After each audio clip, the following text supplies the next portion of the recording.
magkukwento ulit si Lola Basyang na part 3. Ang pasaway na bata, lagi siyang lumalabas. Ang bata nga palang pasaway ay si Nene. Lagi siyang lumalabas ng bahay, tumatakas siya tuwing gabi. Ay nako, mamaya gabi, tatakas ulit ako kay Mami. Haha. Anak, kumain ka na ba? Ito may pagkain dito sa lamesa, kumain ka na. Ay, sige po, Mami. Hihi, kakain na ako. Ano ba masarap dito sa ref? To pizza, masarap to. Tapos, ano ba pwede? Wala na, ito na lang. Ang sarap. At merong binalita na magandang araw po sa inyong lahat. Bawal muna po lumabas ngayon. Breaking news. Wag na wag po kayong lalabas dahil meron po tayong virus na nagaganap. Okay po, bye-bye. Anak, wag ka daw lalabas. Wag daw lalabas ang mga bata dahil daw may virus. O sige po, Mami. Pero hindi ko yun gagawin. Gusto ko pa rin lumabas. Haha. Lalabas na ako ng bahay. Hahaha. Dahan-dahan lang tayo. Kasi baka makita tayo ni Mami. Yeah.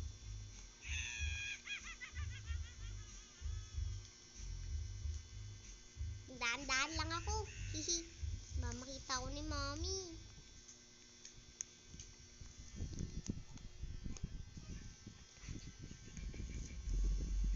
Guys, ay nako, makakapunta na rin sa labas. Haha. Yes.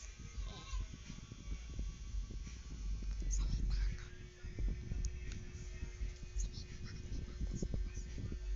Bakit may bata sa labas? May COVID na. Dapat May pulis. di na siya lumalabas. Oh no, may pulis. Takbo tayo. Taas mo ang kamay mo. Ayoko. Mama. Sorry po. Bakit po ba yon? At nahuli siya ng pulis. Ba't ka nasa labas? Hindi ka ba nanonood ng balita? Sabi na huwag kang lalabas ng mga bahay. Sorry po. Bigyan niyo po ko ng isang chance, please. Anong chance? Pumasok ka dito. Sino ba magulang mo? Mami, andun po sa bahay na yun. Tara, sumama ka sa akin. Ano ba yun? Sumakay ka sa kotse ko. Ayoko. Sumakay ka, para di ka madisgrasya. Opo, sige na po. Ano ba yan? Palpak yung plano ko. Dito ba? Opo. Mami. Asan na ba yun? Ito, doorbell. Oh, sino ba yan? May tao. Sino yan? Lola. Ate? Bakit po yun? Bakit po yun? Yung anak niyo po, pag-alagala sa labas. Hindi po ba kayo nanonood ng balita? Sinabihan ko na siya kanina na huwag lumabas. Nasaan ang anak ko? Lumabas ka dito. Nasaan? Nasaan ang anak ko? Nasaan? Andito. Ha? Nasa kotse siya. Andito. Bumaba ka na dyan. Mami! Ay, naku ka talaga, anak. Bakit ka ba lumalabas? Alam mo bang, di ba, sinabihan na kita kanina? Mami, wag po, pumunta na lang po kayo sa presinto. Doon po tayo mag-usap. Sumunod po kayo sa akin. O, sige. Ay, naku talagang bata.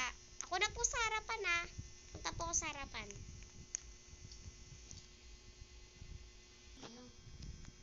At si Nene ay pupunta sa presinto dahil siya ay nahuli ng pulis.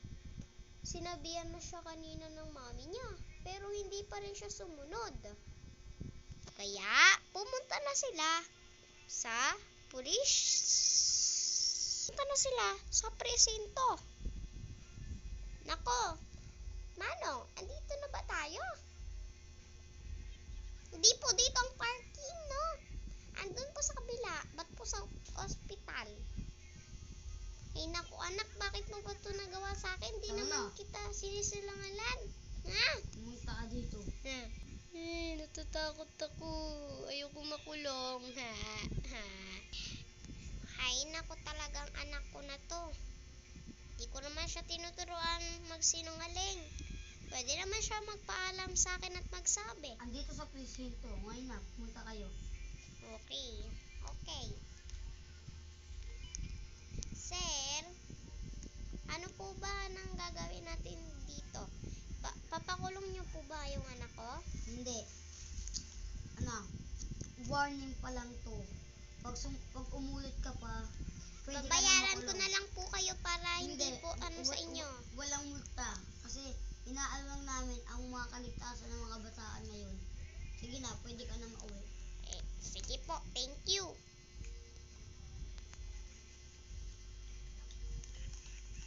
Wait lang. Kakry daw ako. Halted ko na kayo. Tara na. Sige po. Sorry po, kuya. Okay lang yan. Dito na po ako sa likod, tas harapan na lang po si mami. Gawain niya ng mga pulis. Pasensya na po kayo, di ko na po talaga uulitin. At diyan nagtatapos ang kwento. Huwag kayong magsisinungaling guys ha. So, huwag din kayong pasaway sa mga magulang nyo. Like and subscribe. Bye-bye. Guys, di pa nagtatapos. Wait lang. Titignan lang natin si Lola Basyang. So, yun na nga guys. So, dito nagtatapos yung ating video. So, comment lang kayo kung gusto nyo pa ng part 4 ng kwento ni Lola Basyang part 4 guys. So, paalam. Sana nag-enjoy kayo. Bye-bye. Bye-bye guys.